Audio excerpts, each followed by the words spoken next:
بسم الله الرحمن الرحيم واضرب لهم مثلا أصحاب القرية جاءها المرسلون إذ أرسلنا إليهم اثنين فكذبوهما فعززنا بثالث فقالوا إنا إليكم مرسلون قالوا ما أنتم إلا بشر مثلنا وما أنزل الرحمن من شيء إن أنتم إلا تكذبون قالوا ربنا يعلم إنا إليكم لمرسلون وما علينا إلا البلاغ المبين قالوا إنا تطيرنا بكم لئن لم تنتهوا لنرجمنكم وليمسنكم منا عذاب أليم قالوا طائركم معكم إن ذكرتم بل أنتم قوم مسرفون وجاء من أقصى المدينة رجل يسعى قال يا قوم اتبعوا المرسلين اتبعوا من لا يسألكم أجرا وهم مهتدون وما لي لا أعبد الذي فطرني وإليه ترجعون أأتخذ من دونه آلهة إن يردني الرحمن بضر لا تغني شفاعتهم شيئا ولا ينقذون إني إذا لفي ضلال مبين إني آمنت بربكم فاسمعون قيل ادخل الجنة قال يا ليت قومي يعلمون بما غفل ربي وجعلني من المكرمين فما أنزلنا على قومه من بعده من جند من السماء ما كنا منزلين إن كانت إلا صيحة واحدة فإذا هم خامدون يا حسرة العباد ما يأتيهم من رسول إلا كانوا به يستهزئون ألم يروا كما أهلكنا قبلهم من القرون أنهم إليهم لا يرجعون فإن كل لما جميع لدينا محضرون وآية لهم الأرض الميتة أحييناها وأخرجنا منها هبا فمنه يأكلون فجعلنا فيها جنات من نخيل وأعناب وفجرنا فيها من العيون ليأكلوا من ثمره وما عملت أيديهم فلا يشكرون سبحان الذي خلق الأزواج كلها مما تنبت الأرض ومن أنفسهم مما لا يعلمون وآية لهم الليل نسلخ منه النهار فإذا هم مظلمون والشمس تجري لمستقر لها ذلك تقدير العزيز العليم القمر قدرناه منازل حتى عاد كالعرجون القديم لا الشمس ينبغي لها أن تدرك القمر ولا الليل سابق النهار وكل في فلك يسبحون صدق الله العلي العظيم وبلغ رسوله النبي الكريم ونحن على ذلك من الشاهدين والشاكرين. یہ سورہ یاسین کی آیات ہیں.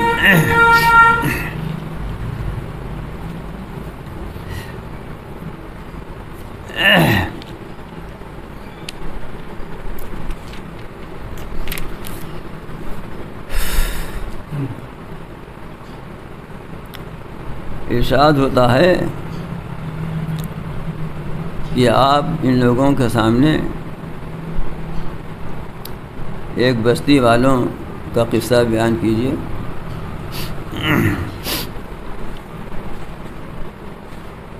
جب کہ اس بستی کے پاس کئی پیغمبر آئے. اس بستی والوں سے کون مراد ہیں اور بستی سے کون سی بستی مراد ہے؟ اس سلسلے میں نہ قرآن مجید میں کوئی اشارہ ہے نہ احادیث صحیحہ میں، لیکن پھر بھی عامہ مفسرین کے نزدیک اس سے مراد شہر انطاکیہ ہے. اگرچہ بعض لوگوں کے قول کے مطابق تاریخی لحاظ سے یہ ثابت نہیں ہے، لیکن اس کے مقابل کوئی دوسرا قول بھی نہیں ہے.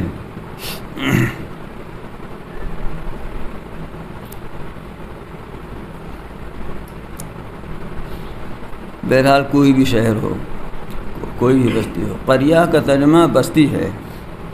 عام طور سے لوگ گاؤں بھی ترجمہ کر دیتے ہیں، لیکن گاؤں بستی میں بہت فرق ہے۔ گاؤں گاؤں ہے، بستی شہر بھی ہے، ٹاؤن ایریا بھی ہے، گاؤں بھی، سب کو بستی کہتے ہیں۔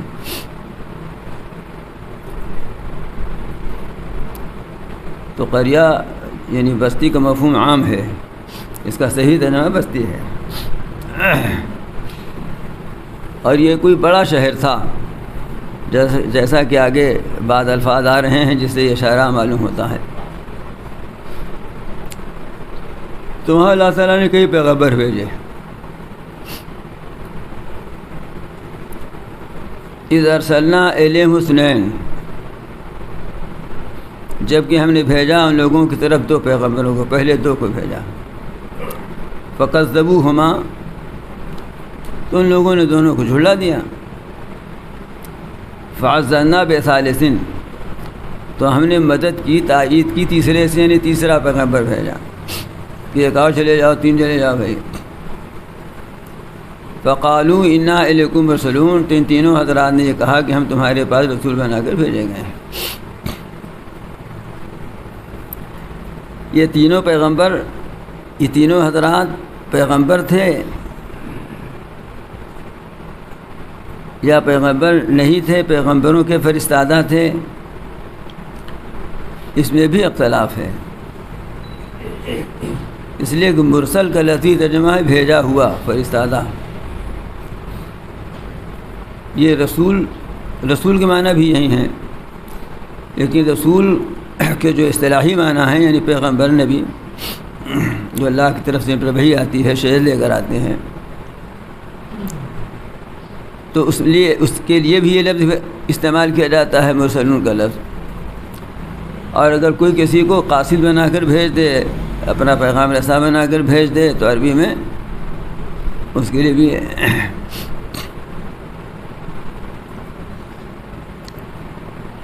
تو یہاں پر مرسلون سے کیا اصطلاحی مرسلون مراد ہیں یعنی پیغمبر،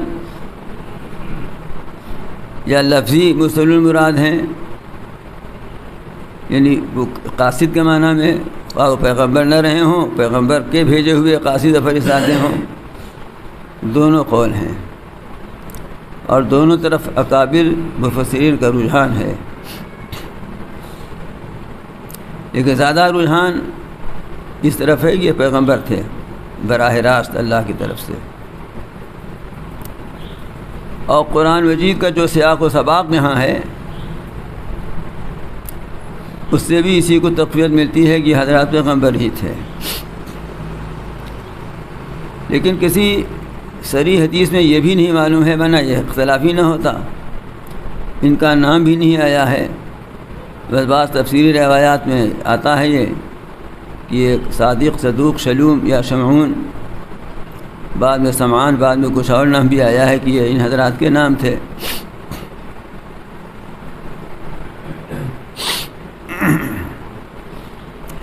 جو لوگ کہتے ہیں یہ پیغمبر نہیں تھے، ان کا یہ کہنا ہے کہ یہ لوگ حضرت عیسیٰ علیہ السلام کے حواریوں میں سے تھے، اور عیسیٰ علیہ السلام نے ان کو بھیجا تھا۔ اور جو پیغمبر کہتے ہیں تو پیغمبر کہتے ہیں، کب آئے تھے یہ پیغمبر یہ پتہ نہیں۔ بظاہر یہ ہے کہ عیسیٰ علیہ السلام سے پہلے آئے تھے، اس لیے کہ عیسیٰ علیہ السلام اور نبی کریم صلی اللہ علیہ وسلم کے درمیان میں کوئی اور رسول نہیں ہے۔ تو پہلے اللہ تعالیٰ نے 2 لوگوں کو بھیجا، 2 کو جھٹلا دیا، اللہ تعالیٰ نے تیسرے کو بھیجا کہ 3 ہو جائیں، اب تو اور تقویت اور قوت آ جائے گی۔ اور ان لوگوں نے جا کے تینوں حضرات نے کہا کہ ہم اللہ تعالیٰ کی طرف سے بھیجے ہوئے ہیں، لیکن تینوں کو جھٹلا، جیسے 2 ویسے 3، ان کے لیے کیا؟ قالوا ما انتم الا بشر مثلنا،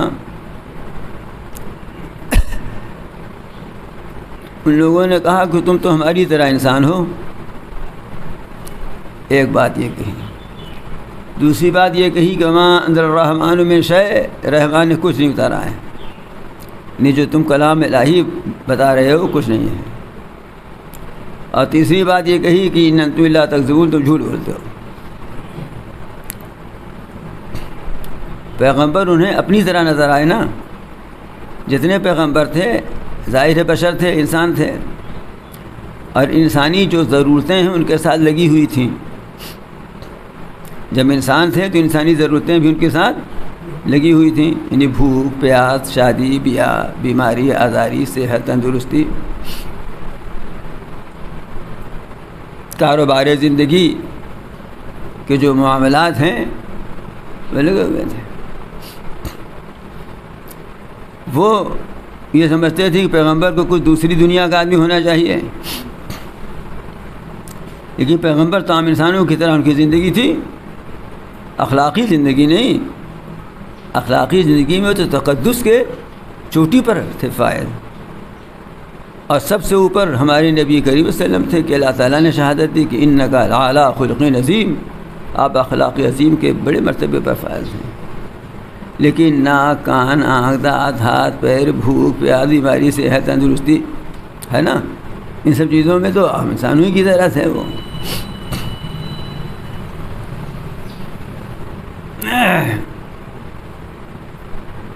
وہ یہ بھی نہیں کہتے تھے کہ اگر ہم پر ایمان نہ لاؤ گے تو ہم تمہارا پتہ کاٹ دیں گے. وہ تو جو کچھ کہتے تھے اللہ میاں کے حوالے سے کہتے تھے، لیکن مشرکوں کا نظریہ ہمیشہ یہی رہا. اور اللہ کے پیغمبروں نے ہمیشہ یہی کہا کہ ہماری بات، ہماری تعلیم دیکھو، سنو. افسوس یہ ہے کہ آج ہم مسلمانوں کا معاملہ بھی کچھ ایسی ہو گیا ہے. کیسے کہ ہم بھی بزرگ اسی کو سمجھنا چاہتے ہیں جو کچھ عام انسانوں سے مختلف ہو، اخلاق کردار نہیں دیکھتے بلکہ عام انسانوں سے مختلف ہو. مثلا کسی کے لیے ہاتھ اٹھائی، بد دعا کر دی، اس کا گھر جل گیا. کسی کی دکان میں جا کے ایک دن بیٹھ گئے تو روزانہ 5,000 کی بکری ہوئی، اسے 50,000 کی ہو گئی. اب بزرگی ہے. اور اگر کہیں اتفاق سے آگے بیٹھ گئے، بجائے 5,000 کی دن 5 سے کوئی کہیں ایک آدھ ہے، دیکھا ہم نے کچھ ہے نہیں. بات سمجھ میں آئی؟ حالانکہ بزرگی کا مدار اتباع سنت ہے. بزرگی کا مدار یہ نہیں ہے. یہ چیزیں بطور کھلوا کے بزرگوں کو مل جایا کرتی ہیں، لیکن کبھی کبھی ابتلاء اور امتحان اور آزمائش کے لیے اس کے خلاف بھی اللہ تعالیٰ کر دیتے ہیں. آخر شروع میں تو یہی ہوا نا. حالانکہ شروع ہی میں اس کی زیادہ ضرورت تھی کہ آپ پر جو ایمان آتا اس پر چھپڑ پھاڑ کے سونا برستا.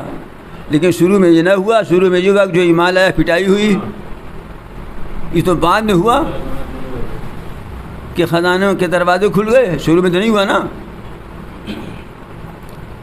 حضور اکرم صلی اللہ علیہ وآلہ وسلم کو اللہ تعالیٰ نے ہم سب کے لیے، قیامت تک کے لوگوں کے لیے نمونہ بنا کر بھیجا ہے نا. نمونہ کس کو کہتے ہیں؟ نمونہ اس کو کہتے ہیں کہ جس کی طرح آدمی، جس کی نقل آدمی اتار سکے، ہے نا.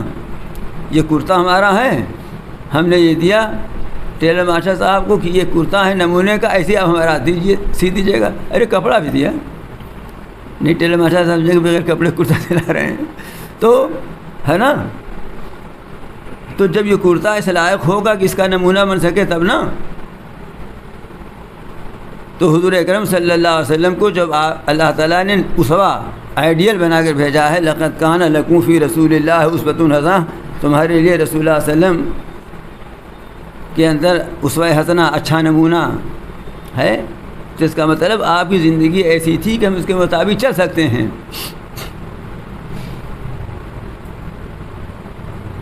چنانچہ آپ کو بھوک بھی لگتی تھی، اور ایسی لگتی تھی کہ 2 پتھر باندھنے پڑتے تھے آپ کو. چنانچہ آپ نے شادی بھی کی، آپ نے محنت بھی کی، آپ کی اولاد بھی ہوئی، اولاد کی شادیاں بھی کیں، آپ کے پاس غلام بھی تھے، بکریاں بھی تھیں، اونٹنی بھی تھی، مکان بھی تھا، پہاڑ کی غار میں نہیں رہتے تھے، ایک ایک نہیں 9 حجرے تھے نا.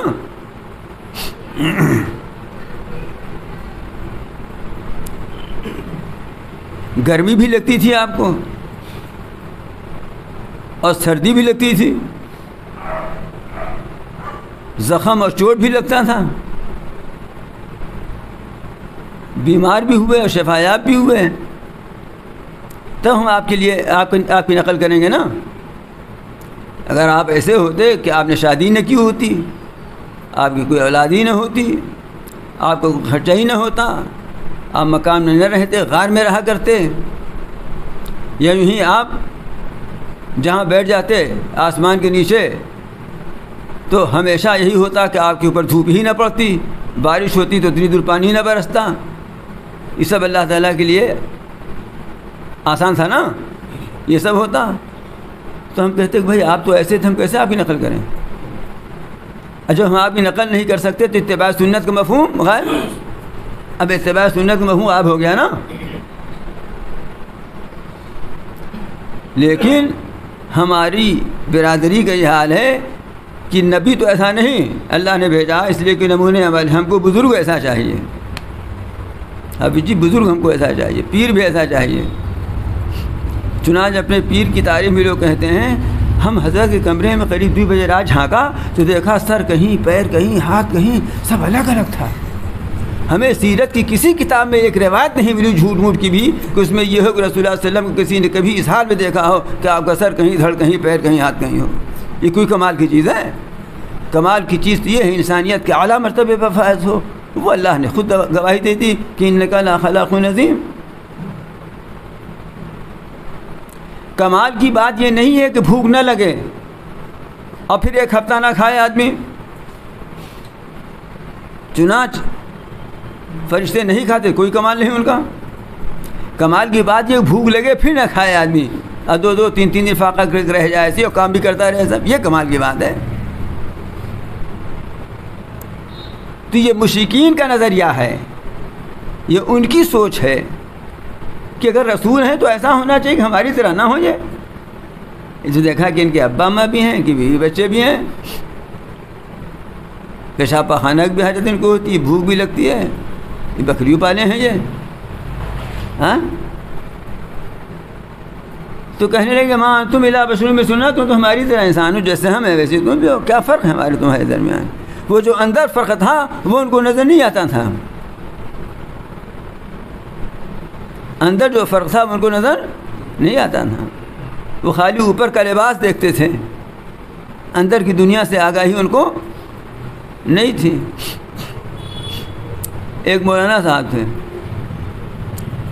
انگریزوں کے زمانے کی بات ہے, اس وقت نام ذہن میں نہیں آ رہا ہے. بہت زبردست مقرر تھے, اتنے بڑے مقرر تھے وہ کہ ہزاروں کا مجمع ہو, جب چاہیں رلا دیں, جب چاہیں ہنسا دیں. آگ پانی, اور رہتے ایسے تھے کہ لگتے ہی نہیں تھا کہ مولانا ہے یہ. اتفاق سے اسر نام جب کے کسی علاقے میں لوگ ان کو جانتے نہیں تھے, انہوں نے کہیں بھیجا کہ ہم کو ایک جلسہ ہے, بہت بڑا زبردست اہم جلسہ ہے, اس کے لیے ایک مقرر, بڑا زبردست مقرر چاہیے, بھیج دیجیے. تو وہ جو ملتزمہ کے لوگ تھے انہوں نے انہیں کو بھیج دیا. یہ اپنا ٹرین میں بیٹھے اور اسٹیشن پہ اتر گئے. وہاں سے لوگ بگیو بھی لے کر آئے تھے کہ حضرت تشریف لا رہے ہیں, تو ان کو شان شوکت کے ساتھ لے چلیں گے. اور وہاں دیکھا کوئی حضرت تھے ہی نہیں. اور یہ پہنچے تو کوئی وہاں ان کو لینے والا نہیں. یہ اپنا ایسی بیچارے کرتا پیجامہ, شاید وہ بھی کچھ بیلے کچیلا تھا, بہت صاف بھی نہیں تھا سفر وفر میں. پہلے اے سی ویسی تھی نہیں, اب تو اے سی میں بیٹھ جاتا ہے آدمی, جیسے بیٹھے ویسے اترے, بلکہ بیٹھتا ہے پسینے میں اترتا ہے شاداب. اب انہوں نے دیکھا کہیں مولانا نہیں نظر آئے. اب یہ بیچارے کسی صورت سے بہرحال پہنچے وہاں. اب لوگوں نے دیکھا ان کو, معلوم ہوا, بتایا کہ ہم ہی ہیں, تقریر کرنے آئے ہیں, تو بڑے جذبیز ہوئے کہ لگتا ہے جلسہ ہو جائے گا خراب. لیکن اب کیا کریں,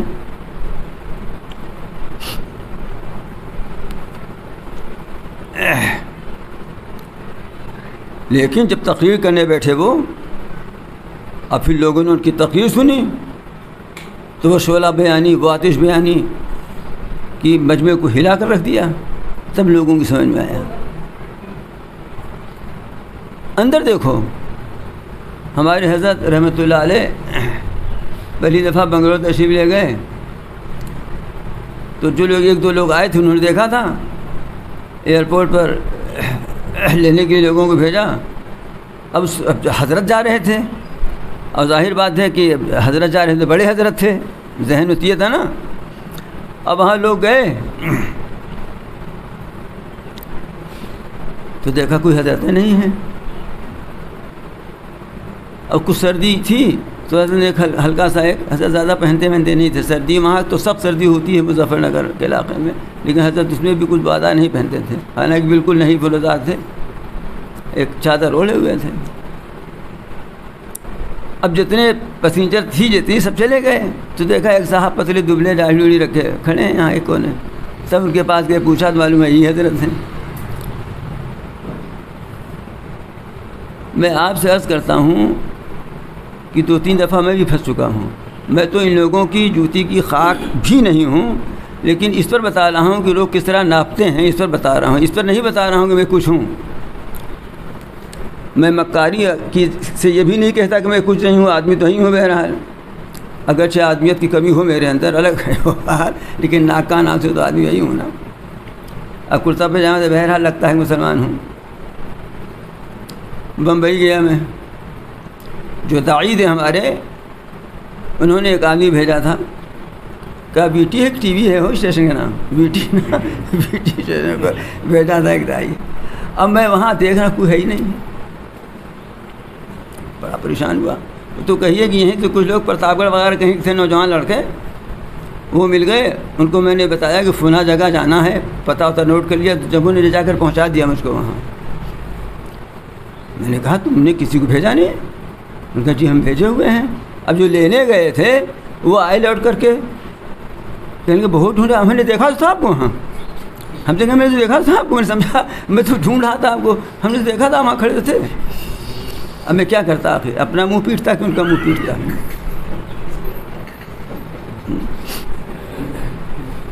اور سنیے، ایک بہت بڑے جلسے میں بہت بڑی جگہ گیا، میں نام نہ بتاؤں گا، کبھی کی غیبت کی شکل پیدا ہو جاتی نا.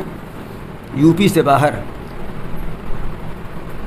ہزاروں کا مجمع ہوتا ہے، 10,000 رہا ہو جتنا بھی رہا ہو. وہاں اصل میں 2 لوگ آئے تھے کسی بڑے مقرر کی تلاش میں.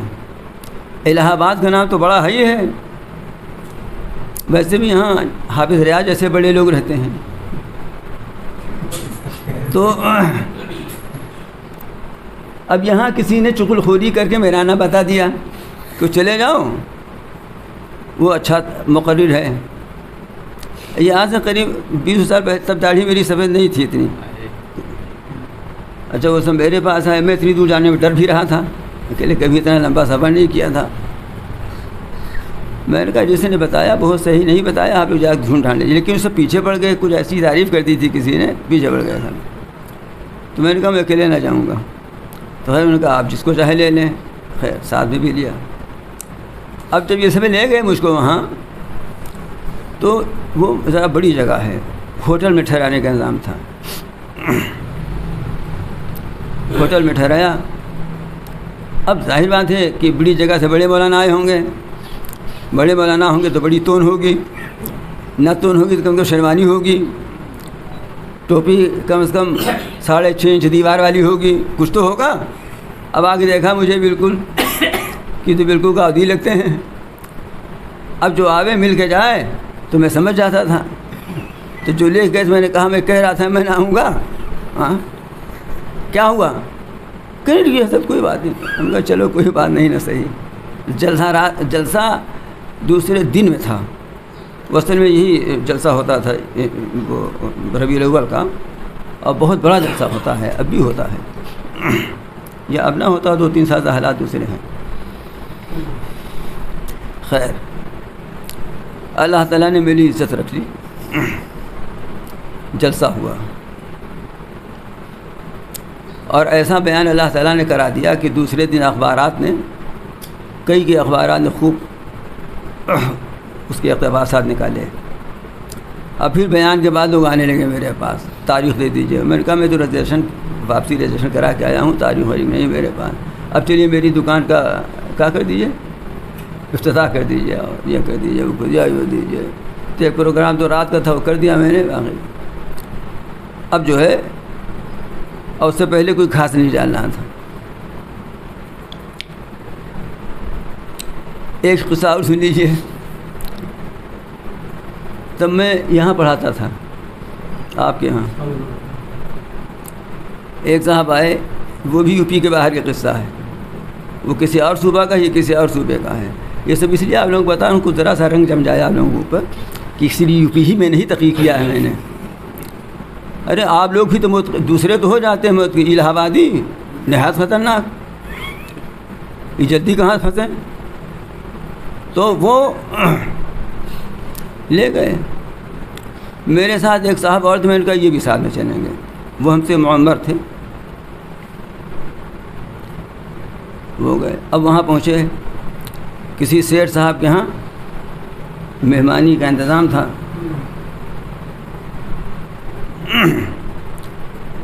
آپ ملا نظام الدین کو جانتے ہوں گے تھے نا, نظام الدین ملا نظام الدین ملا جی کو, ان کو لے گئے تھے ساتھ. اب وہ سب یہ سمجھے کہ انہی کو سمجھے کہ یہی مولانا صاحب ہے مقرر. اب ان کا سب ہاتھ پیر یہ وہ, اب بیچارے شرمائے. وہ مجھ کو کوئی پوچھا ہی نہ. تو میں نے ملا سے کہا, ملا جی آپ چپ رہیے, جو کچھ ہو رہا ہے آپ کے ساتھ سب آپ سب اعزاز لیجیے, میں بہت تھکا ہوں, میں سوؤں گا, آپ کچھ نہ کہیے. خیر ملا جی بجائے اپنا سب دیکھتے رہے. اب جب رات ہوئی, جلسے کا وقت آیا, اسٹیج پہ گئے, تو میں نے ملا جی سے کہا خدمت تو آپ نے کرائی, تقریب میں کیوں کروں, آپ جلسے کیجیے. خیر ملا جی کچھ بول بال لیتے ہیں تھوڑا بہت, بیچارے تھوڑی دیر اپنا ان کو بلواتے, یوں ہی بلواتے. خیر بعد میں میری تقریر ہوئی. تو یہ سب تماشے اب بھی ہیں نا. وہ رسول کو انسان کی طرح نہیں دیکھنا چاہتے تھے. یہ قصے آپ کو ہم نے اسی پہ سنائے ہیں. وہ رسول کو انسان کی طرح نہیں دیکھنا چاہتے تھے, وہ کوئی اور مخلوق دیکھنا چاہتے تھے. لیکن اللہ میاں نے ایک جگہ نہیں کئی جگہ یہ بتا دیا ہے کہ اگر کسی اور مخلوق کو ہم رسول بنا کر بھیجتے تو تم یہ کہتے کہ یہ تو فرشتے ہیں, ان کی نہ بیوی نہ بچے نہ بھوک نہ پیاس نہ بیماری نہ آزاری, ہم ان کے طریقے پہ کیسے چل سکتے ہیں. اس لیے رسول بھیجا تو ایسا کہ جس کو بخار بھی ہوتا تھا تو ہمارے مقابلے میں دگنا تگنا ہوتا تھا. کباکن شدیدن, رسول اللہ صلی اللہ علیہ وسلم کا بخار کئی گنا زیادہ ہوتا تھا. ہوا بخار نا آپ کو, درد سر ہوا نا آپ کو, فاقے ہوئے نا, بھوک کی تکلیف کا احساس ہوا نا, اولاد کا انتقال ہوا نا, اور فراق اولاد میں آنسو بہے نا, یہ سب ہوا کہ نہیں ہوا. بشر تھے نا, بشر ہو کر کے بھی, بشر ہو کر کمال کے درجے پر پہنچے تبھی کمال ہے. تو یہ پیغمبر, یہ مومنانہ سوچ نہیں بلکہ مشرکانہ اور کافرانہ سوچ ہے کہ کچھ اوپر ہونا چاہیے. اوپر اخلاق کردار میں اور معنویات میں اور باطنی کیفیات میں ہونا چاہیے. ایک مرید ایک بزرگ کے یہاں گئے, کچھ دن رہے, خانقاہ میں ٹھہرے رہے. اب تو خانقاہ میں آئس کریم بھی ملتی ہے, پہلے خانقاہ میں چٹنی روٹی ملی نہ ملی فاقہ کرو. مجھے کہیں نہیں ملی, لیکن پتہ تو ہے نا. ہاں حافظ ریاض صاحب سب کھاتے پیتے رہتے ہیں, ان کو سب پتہ ہے. تو اب گئے رہے, دیکھا بزرگ تو کچھ نہیں, نماز پڑھو, ذکر کرو, تلاوت کرو, بس کچھ ہی نہیں. کچھ دن رہنے کے بعد کہنے کے حضرت میں تو چلا, میں آیا تھا بزرگ کی تلاش میں, کچھ نظر نہیں آیا. بیٹھی کہ کہاں گئے تھے, کیا دیکھا, کہیں وہ فلاں جگہ گیا تھا, ان بزرگ کو دیکھا کہ پانی پر چلتے ہیں. ایک بزرگ کہاں اور گئے تھے, دیکھا کہ وہ ہوا پہ اڑتے تھے. آپ کے یہاں نہ پانی پر چلنا دیکھا نہ ہوا پہ اڑنا دیکھا, بس نماز پڑھو, روزہ رکھو, تلاوت کرو, یہی کرو. کہنے لگے اگر بر ہوا پری مگسی، ہوا پر اڑے تو کون سا کمال کیا، مکھی بھی تو اڑتی ہے ہوا میں. واہ کیا مثال دی ہے، ذرا غور کیجیے گا. اگر بر ہوا پری مگسی، ہوا پر اڑ کے کون سا کمال کیا، مکھی نہیں اڑتی کیا؟ مکھی کی نقل کرنا میں یہ کون سی کمال کی بات ہے. اور اگر بر آب روی تو کیا ہے کچھ اسی کا وہ لفظ نہیں یاد آ رہا ہے. مطلب اگر تم وہ پانی پر چلو تو تنکا ہو، تنکا بھی پانی بہتا ہے نا، تو تنکا کی نقل کرنے کون کمال ہے. تو مجھے یہ بتاؤ کتنے دن تم رہے، مجھے کوئی خلاف سنت کام کرتے دیکھا تو نے؟ مکھی کی نقل میں کوئی کمال نہیں، تنکے کی نقل میں کوئی کمال نہیں. کمال تو محمد رسول اللہ صلی اللہ علیہ وسلم کی نقل میں ہے. تم نے کوئی کام سنت کے خلاف مجھ سے صادر ہوئے دیکھا؟ بزرگی تو یہ ہے، منزل تو اسی راستے پر چلنے سے ملتی ہے. تو انہوں نے کہا ما انتم الا بشر، میں سننا تم تو ہماری طرح آدمی ہو. وما انزل الرحمن من شیء، اور رحمان نے کچھ نہیں اتارا ہے. یہ تم خود ہی بیان کر رہے ہو. ان انتم الا تم تو جھوٹ بول رہے ہو. قالوا ربنا يعلم انا الیکم لمرسلون، ان لوگوں نے کہا کہ ہمارا رب خوب جانتا ہے کہ ہمیں تمہارے پاس بھیجا گیا ہے. اور ایک بات سن لو، وما علینا الا البلاغ المبین، ہمارے ذمہ یہ نہیں ہے کہ ہم تمہیں معجزات دکھلائیں، نہ ہمارے اختیار میں یہ ہے، نہ ہمارے ذمہ یہ ہے کہ ہم ہوا میں اڑے پانی پہ چل کر تم کو دکھلائیں، بغیر کنواں کے پانی نکال کے تمہیں دکھا دیں. یہ سب ہمارے ذمہ نہیں ہے. ہمارے ذمہ صرف صاف صاف پیغام خدا پہنچا دینا ہے. وما علینا الا البلاغ المبین، ہمارے ذمہ صرف صاف صاف پیغام کا پہنچا دینا ہے. دستور الہی یہ رہا ہے کہ جب کہیں کوئی نبی اور رسول اللہ نے بھیجا ہے اور لوگوں نے ان کی تکذیب کی، ان کو جھلایا، ان کی بات نہیں مانی، تو ان کے اوپر عذاب کی شکل میں کچھ نہ کچھ نازل ہوا ہے. مطلب بڑی خوشحالی تھی، بڑی شادابی تھی. اب رسولوں کو جھلایا، بدماشی کی انہوں نے، تو اللہ نے قحط نازل کر دیا، یعنی خشک سالی ہو گئی، باغات کھیتیاں سوکھ گئیں، یا آپس میں اختلاف ہو گیا. اس طرح اختلاف ہو گیا کہ کچھ لوگ ایمان لائے، تب ان سے اختلاف ہو گیا نا، تو لڑائی جھگڑے کی نوبت آ گئی. تو وہ کہتے تھے کہ یہ جب سے آئے ہیں یہ نحوست پھیلی ہے. کہتے تھے جب سے یہ آئے ہیں تب سے یہ نحوست پھیلی ہے. قالوا انا تطیرنا بکم، کہنے لگے کہ ہم تو تمہیں منحوس سمجھتے ہیں کہ جب سے آئے یہ دیکھو ہمارے اندر لڑائی جھگڑا بھی پیدا ہو گیا اور یہ سوکھا بھی پڑ گیا. ورنہ ہم لوگ مزے سے رہتے تھے، سب ناچے گاتے کھاتے تھے. لئن لم تنتهوا لنرجمنکم وليمسنکم منا عذاب الیم، اگر تم لوگ باز نہیں آئے تو ہم تمہیں پتھر مار ڈالیں گے، اور ہماری طرف سے تم کو دردناک عذاب چھوئے گا، پہنچے گا. مطلب یہ ہے کہ ماریں گے بھی، مارتے مارتے مار بھی ڈالیں گے، اور بھی ہم جو کچھ سزا دے سکتے ہیں، جسمانی، روحانی، ذہنی، اس سے بھی بات نہیں آئیں گے.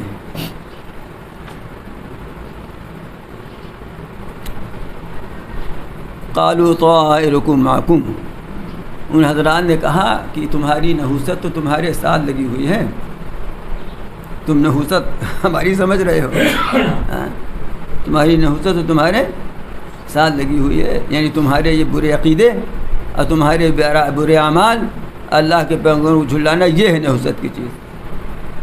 اس کی نحوست سے یہ عذاب الہی نازل ہوا ہے، اور اس کی نحوست سے تمہارے اندر اختلاف پیدا ہوا ہے.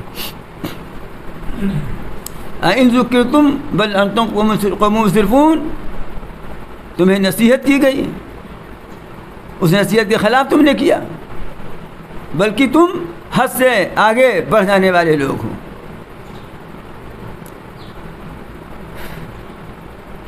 بڑی مخالفت کی، یہاں تک کہ اب دھمکی یہ دے دی کہ ہم تمہیں ستائیں گے بھی اور سنسار بھی کریں گے، پتھر سے مار مار کر مار ہی ڈالیں گے۔ یہ حضرات جب اس شہر میں داخل ہو رہے تھے تو ابتدائی شہری ہی میں ایک شخص کو دیکھا کہ وہ ہے کچھ کام ہم کرتا ہے، بڑھئی کا کام مشہور یہی ہے، بعض لوگوں نے کہا لوہاری کا کام، بعض نے کہا کہ دھوبی تھے، مشہور یہ ہے کہ بڑھئی کا کام کرتے ہیں۔ اور کئی روایات ہیں، زیادہ مشہور روایت یہ ہے کہ ان کو کوڑ تھا پورا بدن۔ بعض روایات میں یہ ہے کہ ان کے 2 بیٹے تھے، دونوں نہایت مفروج اور بیکار تھے۔ تو سب سے پہلے وہی مل گئے۔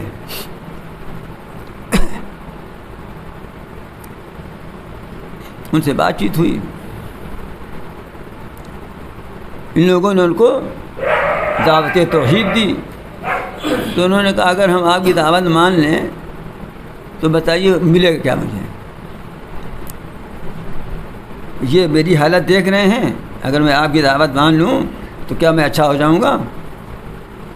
ان لوگوں نے اللہ کے بھروسے پر کہا ہاں شفا یاب ہو جاؤ گے، ہم اللہ سے دعا کریں گے، اللہ تعالیٰ تمہیں شفا عطا فرما دیں گے۔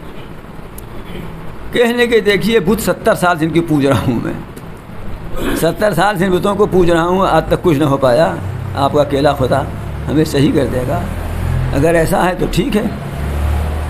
چنانچہ وہ ایمان لائے اور ان حضرات نے دعا فرمائی، اللہ تعالیٰ نے دعا کو قبولیت کا شرف بخشا اور شفا یاب ہو گئے ہوں۔ پھر اس کے بعد جو کچھ کماتے تھے اپنے ضرورت کر کر باقی صدقہ خیرات کر دیتے تھے، بعض روایات میں کسی غار میں جا کر عبادت الہی میں مصروف ہو گئے۔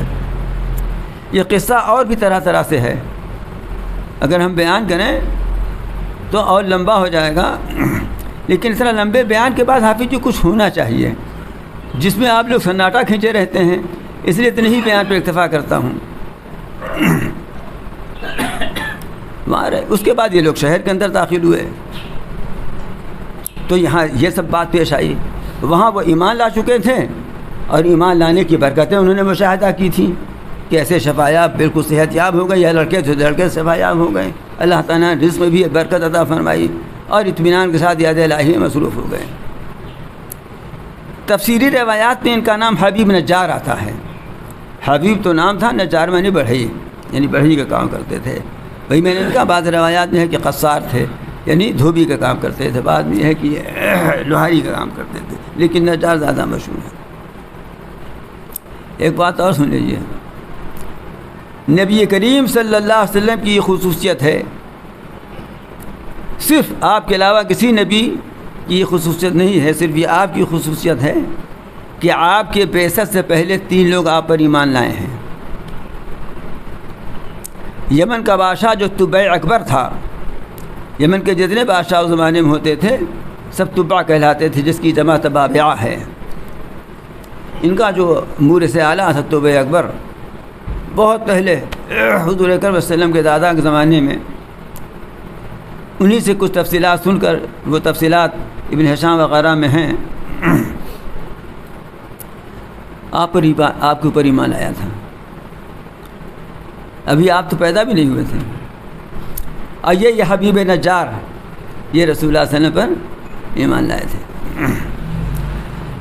یہ تو آپ کی پیدائش سے پہلے کا بھی ہے، اور آپ کی بعثت سے پہلے کہہ لیجئے، اس لیے کہ بھی آپ نے اعلان نبوت نہیں فرمایا تھا، ورقہ بن نوفل ایمان لائے تھے۔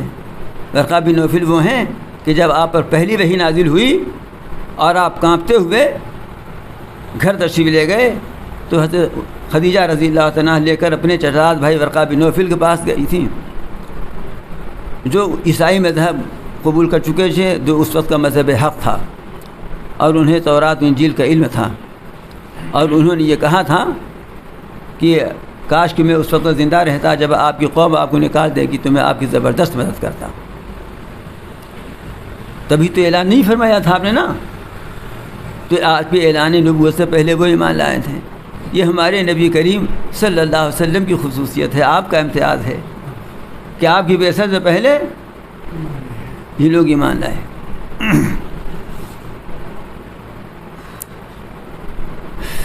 وجاء من اقصى المدینۃ رجل یسعیٰ، جب انہوں نے سنا کہ شہر کے لوگوں نے ان رسولوں کے ساتھ یہ بدسلوکی کا برتاؤ کیا ہے اور اب ان کا ارادہ بہت برا ہو گیا ہے، تو شہر کے دور کنارے سے ایک شخص دوڑتا ہوا آیا۔ دوڑتا ہوا آیا کا مطلب یہ بھی ہو سکتا ہے کہ باقی جلدی کے مارے دوڑتے ہوئے آئے، اور یہ بھی ہو سکتا ہے کہ بہت اہتمام کر کے جلد سے جلد پہنچنے کی کوشش کی کہ کوئی واقعہ رونما ہونے سے پہلے ہم پہنچ جائیں، اور پہنچ کر کہا یا قوم اتبعوا المرسلین، اے میری قوم کے لوگوں ان رسولوں کی بات مان لو، ان کی اتباع کرو، ان کی پیروی کرو، یعنی ان کی بات مان لو۔ دیکھتے نہیں یہ کچھ تم سے مانگتے نہیں ہیں، یہ تم سے کسی چیز کا مطالبہ نہیں کرتے، یہ بھی تو نہیں کہتے ہیں کہ چائے پلا دو، یہ بھی تو نہیں کہتے ہیں کہ ایک گلاس پانی پلا دو، کچھ نہیں مانگتے تم سے۔ اتبعوا من لا یسألکم اجرا وہم مہتدون، تم پیروی کرو ایسے حضرات کی جو تم سے کوئی اجر کوئی فیس نہیں مانگتا، اور وہ ہدایت کے راستے پر ہیں، وہ صحیح راستے پر ہیں۔ بہت بلیغ بات کہا، بہت بلیغ بات کہا۔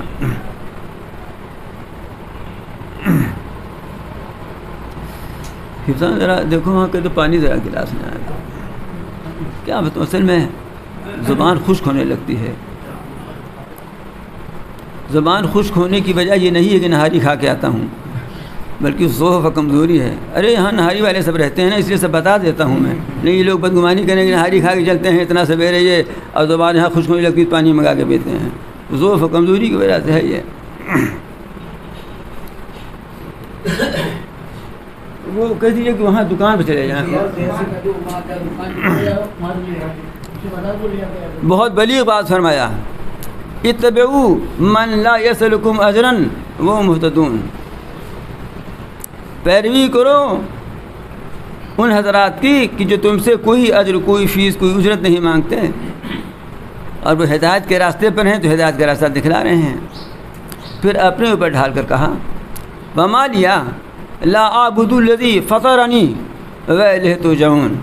اب اس آیت سے 23واں پارہ شروع ہو گیا نا۔ پارے سے مضمون کی تقسیم نہیں ہے، وہ تو صورتوں سے ہوتی ہے۔ اور میں کیوں اس ذات کی عبادت نہ کروں جس نے مجھے پیدا کیا؟ جس نے پیدا کیا ہے اس کا انکار کوئی نہیں کرتا، یہ کوئی نہیں کہتا کہ اس بت نے، اس دیوی نے، اس دیوتا نے، اس پیر نے، اس بزرگ نے پیدا کیا ہے۔ خالق تو سب مانتے ہیں نا اسی ذات کو۔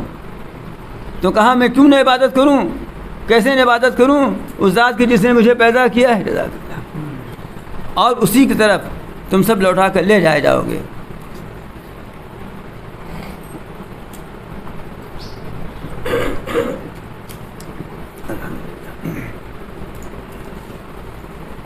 اتخذ من دونی آلہہ، کیا میں اللہ کے سوا ایسے معبود بنا لوں کہ اگر رحمان مجھے کوئی نقصان پہنچانا چاہے تو ان کی شفاعت مجھے کچھ کام نہ آئے گی؟ ایسوں کی میں عبادت کروں کہ اگر رحمان ہمیں کوئی نقصان پہنچانا چاہے تو یہ سفارش کر کے ہمیں اس نقصان پہنچنے سے روک نہیں سکتے، اور نہ ہی مجھے اس سے خلاصی و نجات دلا سکتے ہیں۔ تو میں ایسوں کی کیوں پوجا کروں، کیوں عبادت کروں ایسوں کی؟ انی اذا لفی ضلال مبین، اگر میں ایسا کرتا ہوں تب تو میں کھلی ہی گمراہی میں پڑ جاؤں گا۔ سنو میں یہ سب نہیں کرتا۔ یہ وہی تقریر کر رہے ہیں کون؟ وہ جو بزرگ شہر کے دور دراز کنارے سے دوڑے ہوئے آئے تھے، جن کا نام حبیب نجار بتایا جاتا ہے۔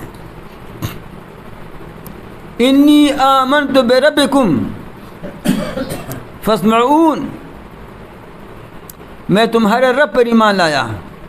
یہ نہیں کہا کہ اپنے رب پر ایمان لایا، بلکہ یہ کہا کہ میں تمہارے رب پر ایمان لایا۔ یہ کیوں کہا؟ یہ بھی انہیں قریب کرنے کے لیے کہ جو میرا رب ہے وہ تمہارا بھی رب ہے، ایسا نہیں ہے کہ تمہارا رب نہ ہو، جو میرا رب ہے وہ تمہارا بھی رب ہے، تو میں تمہارے رب پر ایمان لایا ہوں۔ گویا یہ کہیں بھائی دیکھو تمہارے ہی کو تو مان رہا ہوں نا میں قریب کرنے کے لیے. فاسمعون، لہذا تم لوگ میری بات سنو. بس اتنا واز کہنا تھا ان کا. یہ لات گھوسا، اینٹ پتھر، لکڑی لکڑ جو کچھ ملا، اتنا مارا کہ شہید ہی کر دیا.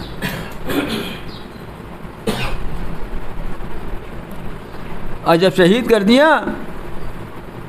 تو قیل ادخلی الجنہ، کہا گیا کہ جنت میں داخل ہو جائیے. اس لیے کہ روح تو نکل گئی نا، جسم ہی یہاں ہے کٹا پٹا. کہا گیا جنت میں داخل ہو جائیے. لیکن ایک معاملہ یہاں یہ ہے کہ جنت ملے گی قیامت کے بعد، اور ان کو ابھی کہہ دیا گیا. تو یہ بھی ہو سکتا ہے کہ ان کے ساتھ ایک خصوصی معاملہ رہا ہو.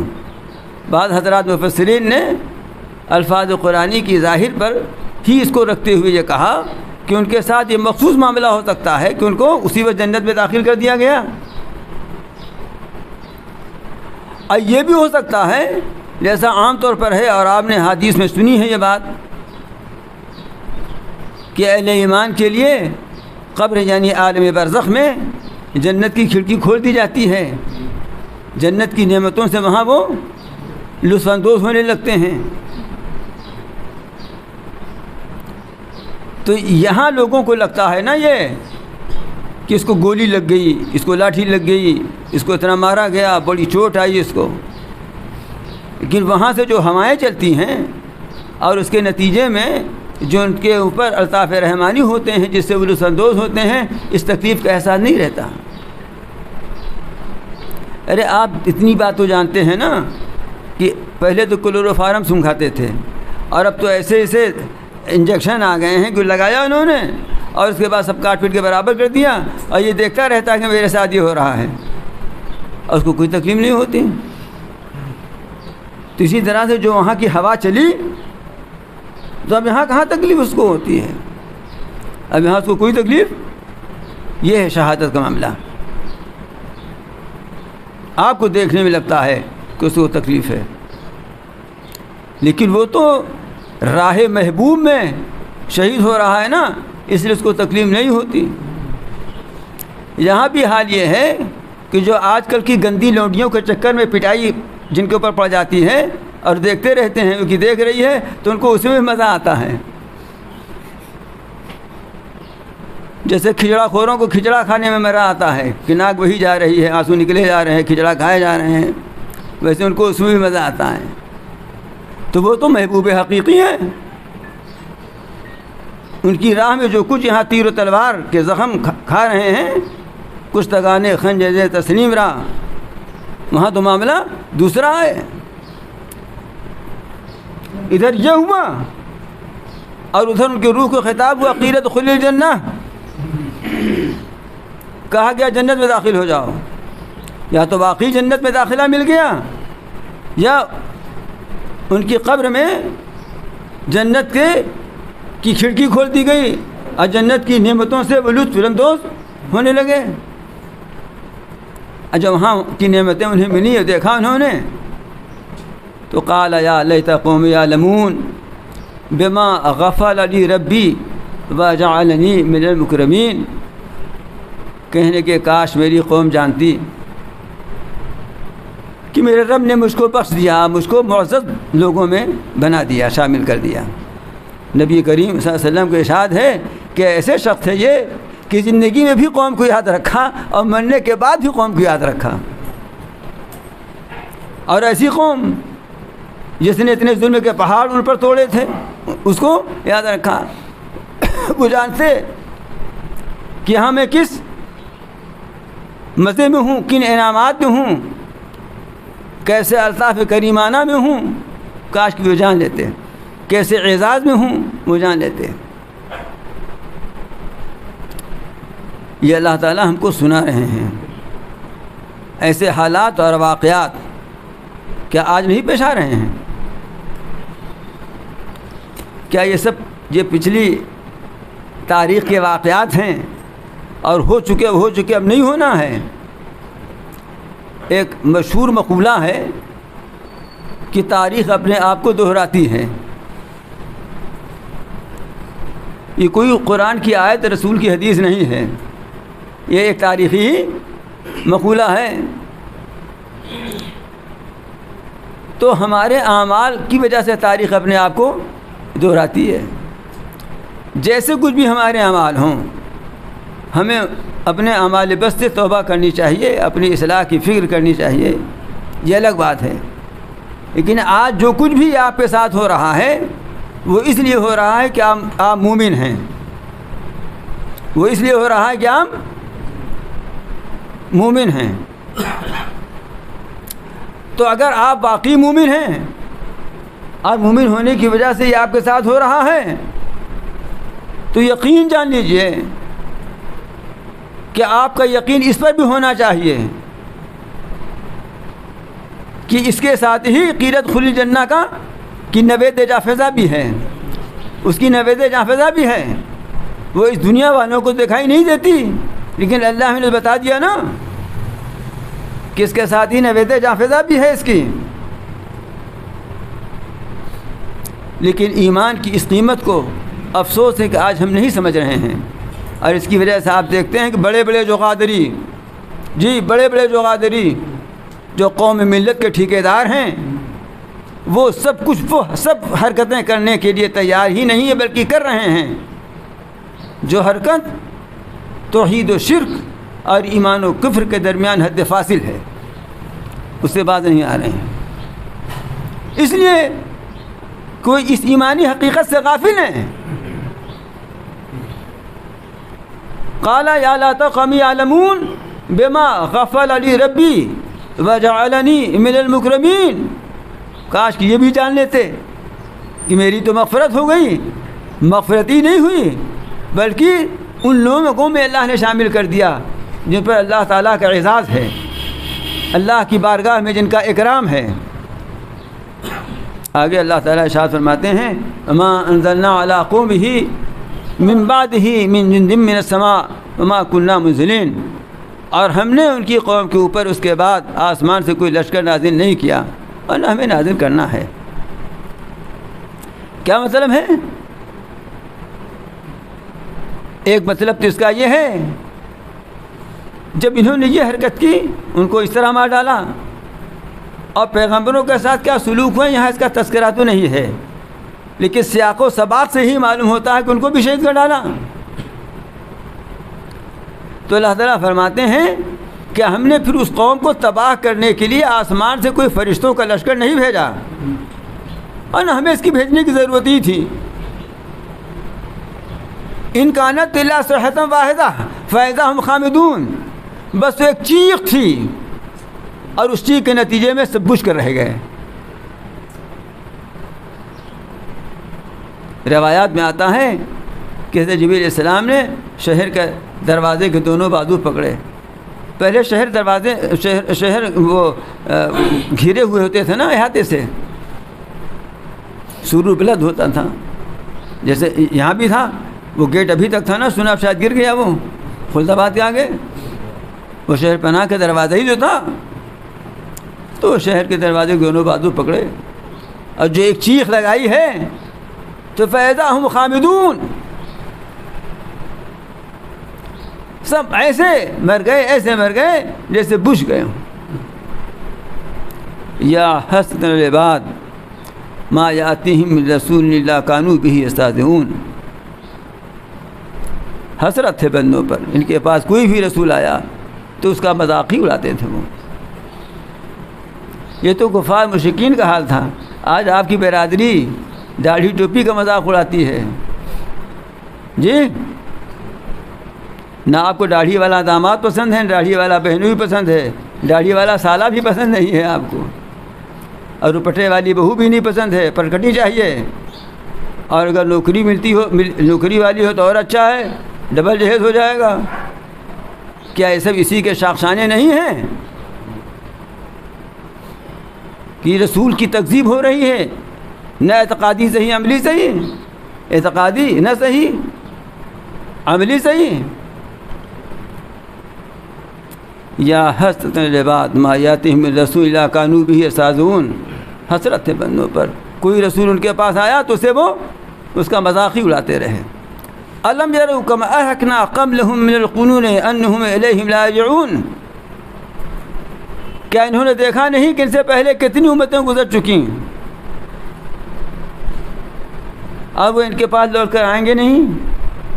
یہ خطاب ہے موجودہ وقت مشرکین کو، اس لیے کہ ان کے اسفار میں جو وہ سفر کیا کرتے تھے تجارتی، ایسے مقامات آیا کرتے تھے جن کی تفصیل میں بارہا کر چکا ہوں۔ وَإِن كُلٌّ لَمَّا جَمِيعٌ لَدَيْنَا مُحْضَرُونَ، اور بات یہیں نہیں ختم ہو جاتی،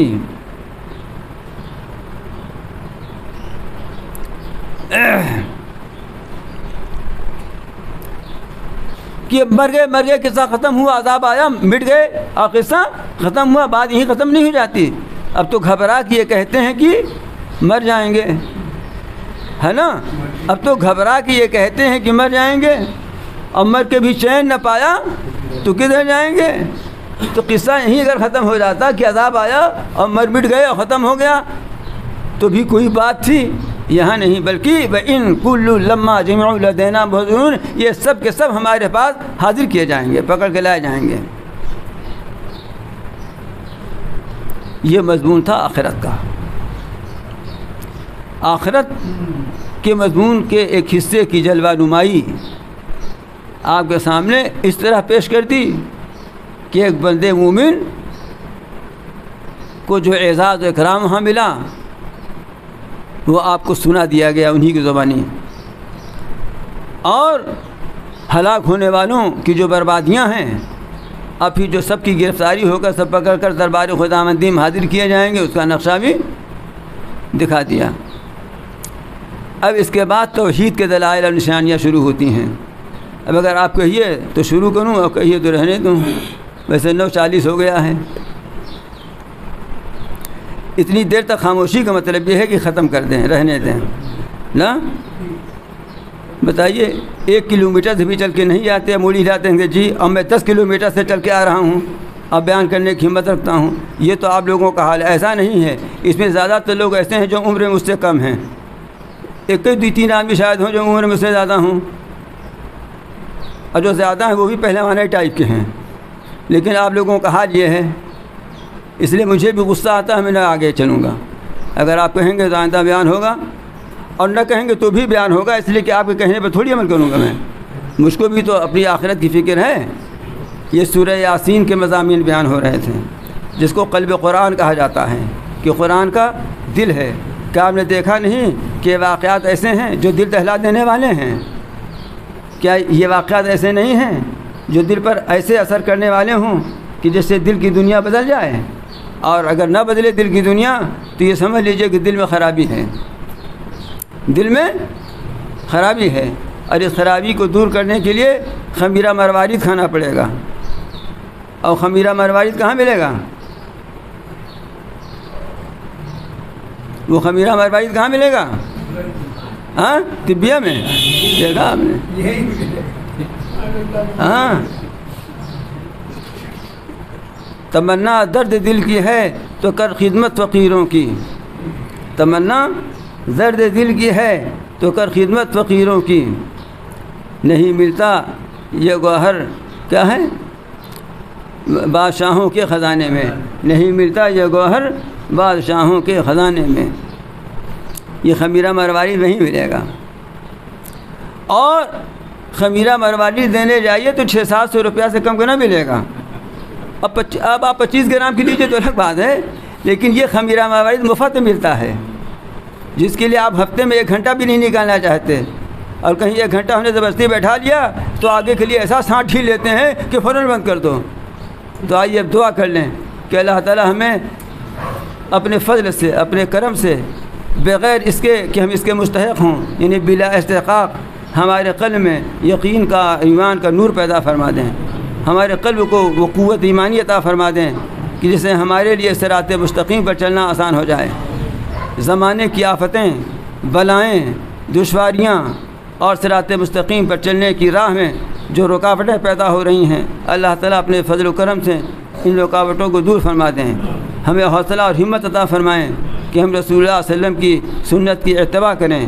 اور ایک بات اور سن لیجئے، یاد آ گئی یہ بھی کہ یہ میں ہر سال ربیع الاول کے مہینے میں اپنے ہاں مسجد بھی کہا کرتا ہوں کہ کم از کم اس مہینے میں یہ کر لیجئے، یہ کام روزانہ کرنے کا تھا، لیکن نہیں تو کم از کم اس مہینے میں یہ کام کر لیجئے کہ دیگر خرافاتوں کو چھوڑ کر صرف اپنے گھر میں اس کا اہتمام کیجئے کہ رسول اللہ صلی اللہ علیہ وسلم کی سیرت کی کوئی کتاب 10 منٹ پڑھ کے سنا دیجیے سب کو اٹھا کر کے۔